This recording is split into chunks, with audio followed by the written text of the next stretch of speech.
கேந்திரன் அவர்கள் சொன்ன பல பச்சை பொய்களிலே இதுவும் உண்டு. அவர் பல பச்சை பொய்களை என் தொடர்பாக கதைத்திருக்கிறார். இது புதுசாக இருக்கிறது எனக்கும்.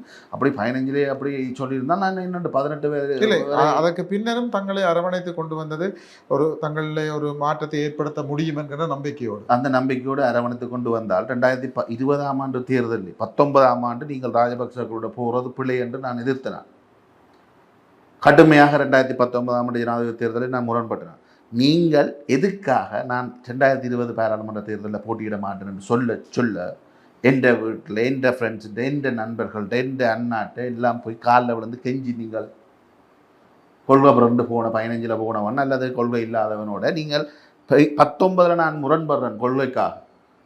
ராஜபக்சர்களுக்கு நான் வாக்களிக்க கூடாது என்று நான் முரண்பட்ட பொழுது அல்லது அவர்களை வெல்ல வைக்கக்கூடாது என்று நான் முரண்பட்ட பொழுது உங்களோட முரண்பாடு வந்துவிட்டது. கடுமையான முரண்பாடு வந்துவிட்டது, உள்ளக முரண்பாடு. அதுக்கு பிறகு நீங்கள் 2020 போய் என் கெஞ்சினீர்கள்.